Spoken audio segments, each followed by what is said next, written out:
MA public विद्यालय ने रविंद्र मंच ऑडिटोरियम में शनिवार को एक सांस्कृतिक, सामाजिक, खेलकूद, सोशल मीडिया और धार्मिक कार्यक्रम का आयोजन किया। इस कार्यक्रम में बच्चों ने अपनी प्रतिभा और क्षमता का प्रदर्शन किया और विभिन्न विषयों पर अपने विचार व्यक्त किए।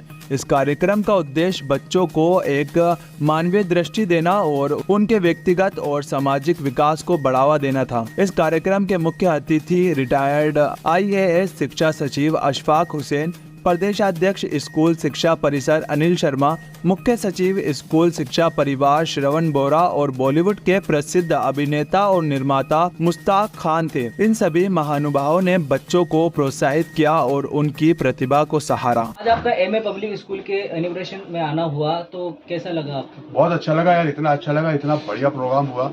हॉल खचाखच भरा हुआ था, इतने प्यारे प्यारे बच्चे थे, परफॉर्मेंस देखी, सब बच्चों के डांस देखे, सब बहुत अच्छा लगा। लोगों का बहुत अच्छा ऑर्गेनाइज किया हुआ था। आप लोग कितने अच्छे हैं, यहाँ पर मौसम बहुत अच्छा है, हॉल बहुत अच्छा है।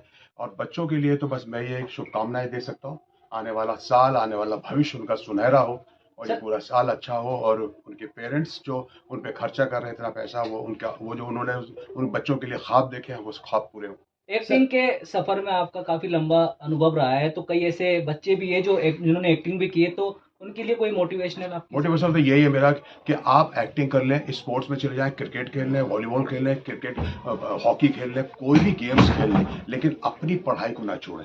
मैंने अपनी पढ़ाई बिल्कुल नहीं छोड़ा। मैंने एमए किया सर, एमए प्रीवियस पूरा कंप्लीट मैंने किया उसके बाद, लेकिन और एक्टिंग भी करता रहा क्योंकि मेरा वो शौक था। क्योंकि एक ऐसा एजुकेशन एक ऐसा है जो आपको हमेशा साथ देता है। तो you have to be educated, आपको शिक्षा पूरी करना बहुत जरूरी होता है। तो बच्चे कुछ भी करने, जैसे मैंने कहा, आपका साइड में बहुत सारी चीजें हो सकती है, लेकिन ये भी तो हो सकता है कि आप पढ़ाई में इतने तेज हो कि अच्छे डॉक्टर बन सके, इंजीनियर बन सके, वो भी तो है। लेकिन आपको अगर एक्टिंग का शौक है तो बहुत अच्छी बात है। सर, आपका संघर्ष से बॉलीवुड तक का सफर जो रहा, कैसा रहा? बहुत संघर्ष किया मैंने, बहुत स्ट्रगल किया है मैंने, कम से कम 10 से 12 साल स्ट्रगल किया है। लेकिन मैंने थिएटर किया, थिएटर मैंने बहुत किया, कम से कम 15 साल मैंने थिएटर किया है। जब मैं स्कूल में था थिएटर करता था, कॉलेज में आया थिएटर किया था, बॉम्बे में आकर मैंने इप्टा ज्वाइन कर लिया, इंडियन पीपल थिएटर एसोसिएशन, जो बहुत बड़ा थिएटर है, पूरे हिंदुस्तान में फैला हुआ है। इसकी हर स्टेट में इसकी ब्रांचेस है, ये इप्टा जो है इंस्टीट्यूट है। सर, आपके आगे आने वाले कोई प्रोजेक्ट, कोई मूवीज अभी आने वाली फिल्म जो है मेरी स्त्री 2, जिसकी मैंने अभी शूटिंग की है। और अभी मेरा एक सीरीज चल रहा है, बहुत अच्छा सीरीज, जो भोपाल गैस कांड हुआ था, रेलवे मैन करके है, वो अभी नेटफ्लिक्स में आप देख सकते हैं। इसके अलावा मैंने एक मेरी और फिल्म है जो कंप्लीट हो गई है, लव की अरेंज मैरिज, वो बहुत जल्दी आप देखने को मिलेगी। कॉमेडी फिल्म है पूरी। स्त्री 2 भी कंप्लीट होने वाली है, बस कुछ 4 या 5 दिन का काम बाकी है। सर, आपका एक फेमस डायलॉग है वेलकम के अंदर कि मेरी एक टांग नकली है, वो आपके खुद के ऊपर थी या शॉर्ट में था? नहीं, मेरे शॉर्ट में था, वो डायरेक्टर ने मुझे बताया था। मैं थोड़ी बोल दूंगा मेरी एक टांग निकली है, डायरेक्टर बोलेगा आपकी एक टांग निकली है, आपका ऐसा ऐसा, इसलिए आपका ये करेक्टर है। तो करेक्टर जो वो डायरेक्टर बताता है, करेक्टर मैं नहीं बोला। अगर सपोज मेरे को किसी डायरेक्टर ने अगर साइन किया, प्रोड्यूसर ने साइन किया, तो वो मुझे बताएगा कि आपका रोल ये है, आप प्रिंसिपल है या पुलिस इंस्पेक्टर है या डॉक्टर है या इंजीनियर है या एक बाप है या बेटे हैं, जो भी है।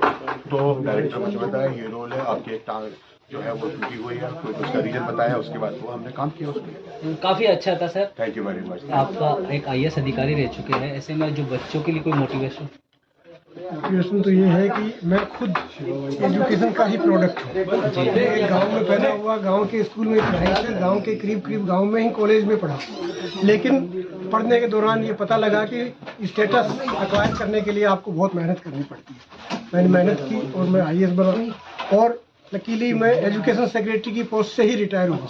उसमें जो डिप्राइव्ड क्लासेज हैं उनके बच्चों के एजुकेशन का हम रिसोर्स देखते थे, उसमें माइनॉरिटी टॉप पे रहती है, एनरोलमेंट सबसे कम रहता है, जो स्कूल छोड़ते हैं ड्रॉप आउट वो सबसे ज़्यादा होता है। हायर एजुकेशन में उनका परसेंटेज 1-2% से ज़्यादा नहीं जाता।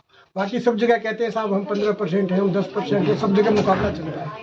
लेकिन जहाँ एजुकेशन की बात आती है उसका बिल्कुल रिवर्स में रेशो चलता है। तो एक बहुत ही कंसर्न की बात है और एक स्कूल का एजुकेशन का फंक्शन है। इसलिए मैं बच्चों से, पेरेंट्स से, सभी से ये कहना चाहूँगा कि एम्पावरमेंट का सबसे बड़ा जरिया जो है एजुकेशन है। आपको पावर अगर अचीव करना है तो एजुकेशन लेनी पड़ेगी और क्वालिटी एजुकेशन लेनी पड़ेगी, उसके बाद आप जिंदगी में जो चाहे काम कर सकते हैं। सब कुछ बच्चे ऐसे होते हैं जो क्वालिटी एजुकेशन नहीं ले पाते हैं, लेकिन उनका सपना बड़ा होता है, ऐसे में उनके लिए कुछ ऐसा कि जो वो कर सके। क्वालिटी एजुकेशन का मतलब ये है कि वो पढ़ाई में पूरे कंसंट्रेशन से, पूरे डेडिकेशन से। ये जरूरी नहीं है कि वो किसी अच्छे इंग्लिश मीडियम पब्लिक स्कूल में ही पढ़े। जैसे मैं खुद गांव के सरकारी स्कूल में पढ़ा हूँ, लेकिन मैं आज तक पहुंचा, तो मैं उसको क्वालिटी एजुकेशन तो नहीं कह सकता जिस हिसाब से ट्रम्प चलती है, लेकिन मैं मानता हूँ मैंने बहुत अच्छी एजुकेशन ली और मेहनत की और उसके अकॉर्डिंगली मुझे अचीवमेंट मिली। सर, जैसा कि आपने कहा कि मैं एजुकेशन का एक प्रोडक्ट हूँ, मैं आपसे जानना चाहता हूँ सर कि ज़िंदगी की रेस में आगे बढ़ने के लिए शिक्षा का कितना